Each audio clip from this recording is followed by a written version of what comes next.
Me llamo Elena Carter.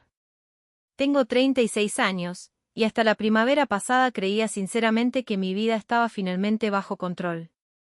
Tenía un pequeño estudio de diseño en la ciudad. No era grande, ni famoso, pero era mío. Cada pared, cada proyecto, cada cliente que confiaba en mí, todo lo había construido lentamente, con esfuerzo, sin ayuda de nadie. Estaba casada con Daniel, un hombre que trabajaba en logística. No era un matrimonio perfecto, pero era funcional. Eso era lo que yo solía decirme cuando las cosas se sentían frías. Funciona. Como si eso fuera suficiente. Y mi familia, bueno, mi familia era una historia diferente.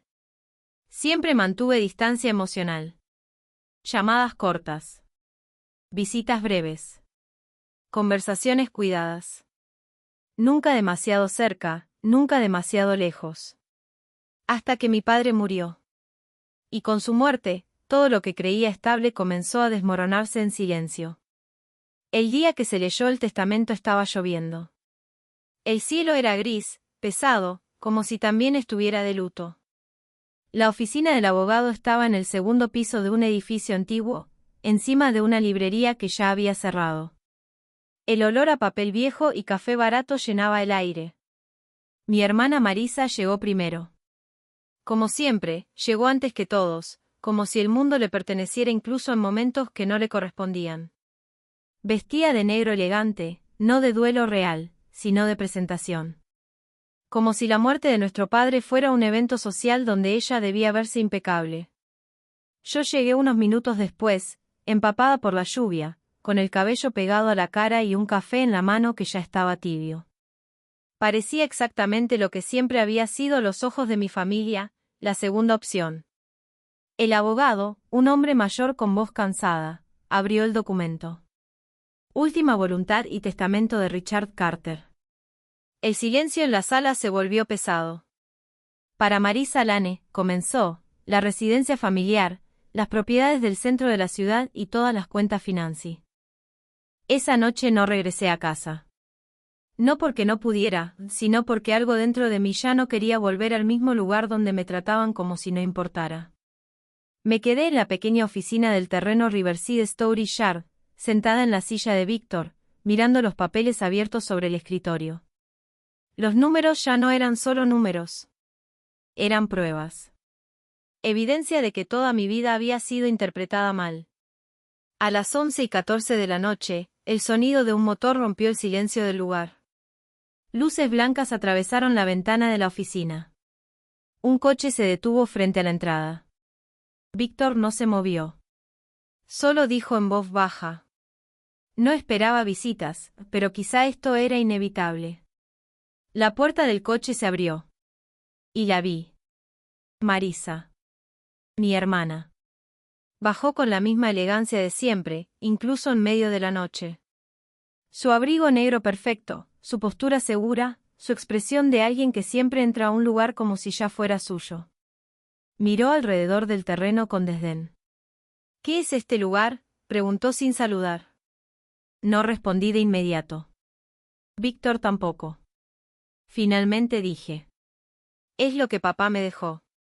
Marisa soltó una risa corta. Esto, miró las filas de unidades. Esto no es una herencia, Elena. Esto es un error. Sus palabras no dolieron como antes. Esta vez, solo me parecieron pequeñas. Ella se acercó a la ventana de la oficina. Daniel me dijo que estabas aquí, añadió. Dijo que estabas confundida. Emocional. Pensé que vendría a encontrarte llorando en algún lugar abandonado. Entonces lo entendí. Daniel sabía. Y no solo eso. La estaba informando. Víctor cruzó los brazos. Este terreno genera ingresos mensuales estables, dijo con calma. Más que los edificios del centro que usted heredó. Marisa giró la cabeza hacia él. Eso es imposible. Víctor no discutió. Solo deslizó un documento sobre la mesa. Marisa lo miró. Y por primera vez, su expresión cambió ligeramente. No miedo. No todavía. Pero duda. Yo observaba en silencio. Cynthia. Me llamo Elena Carter. Esa noche, el aire en el terreno Riverside ya no se sentía como antes. Ya no era un lugar abandonado ni silencioso. Era un lugar vivo. Un lugar que respiraba información que nadie más había visto durante años. Y ahora todos lo estaban entendiendo demasiado tarde. El teléfono no dejaba de vibrar dentro de mi bolsillo. Mensajes de Daniel. Llamadas perdidas. Notificaciones de Marisa. Frases cortas que intentaban disfrazar el pánico como control. Pero yo ya no respondía. No porque estuviera evitando el conflicto, sino porque por primera vez en mi vida no estaba dentro de su juego. Víctor estaba sentado frente a mí en la pequeña oficina, revisando documentos con la calma de alguien que ya había visto este tipo de historias muchas veces antes.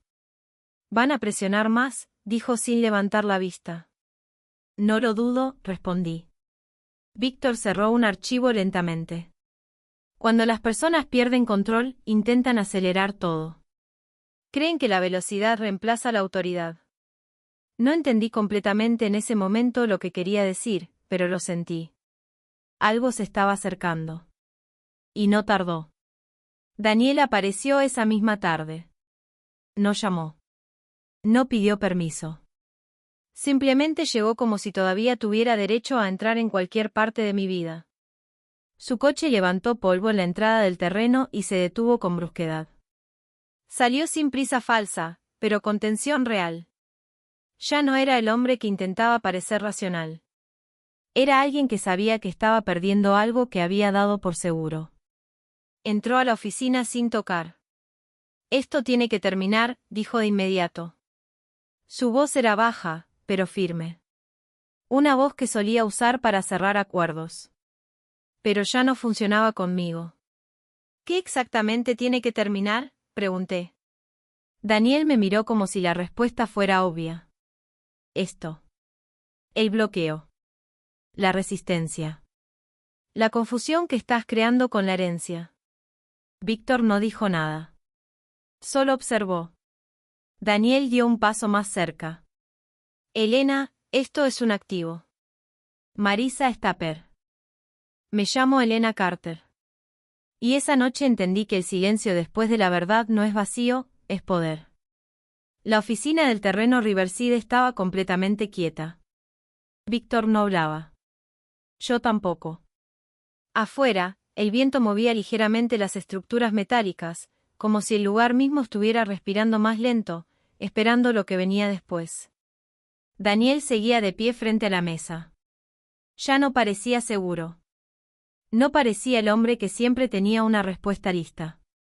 Por primera vez, estaba intentando entender algo que no podía controlar. Marisa llegó minutos después. Cuando entró, su presencia habitual ya no llenaba el espacio como antes. No había confianza en sus pasos. Solo urgencia. Sus ojos fueron directo a los documentos sobre la mesa. Y entonces lo vio. El registro final. Mi nombre. Control total del sistema. No compartido. No negociable. No transferible sin mi firma independiente. El silencio que siguió no fue normal. Fue pesado. Como si el aire hubiera cambiado de densidad. «Esto no es posible», dijo Marisa lentamente. Pero ya no sonaba segura. Sonaba como alguien intentando convencer a la realidad de que se equivocaba. Víctor habló con calma. «Es completamente legal. Registrado hace años. Activado tras la lectura del testamento». Daniel dio un paso hacia la mesa. «¿No entiendes lo que estás haciendo?», dijo mirándome directamente. Por primera vez, su voz no era de control. Era de miedo disfrazado de autoridad.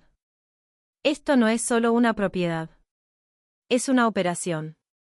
Hay dinero comprometido. Inversores. Acuerdos en marcha». Lo miré sin moverme. «Entonces debiste explicarlo antes de comprometerlo sin mí». El silencio cayó otra vez. Más profundo. Más definitivo. Marisa se giró hacia mí. «Elena, esto puede destruir todo». No puedes simplemente bloquearlo.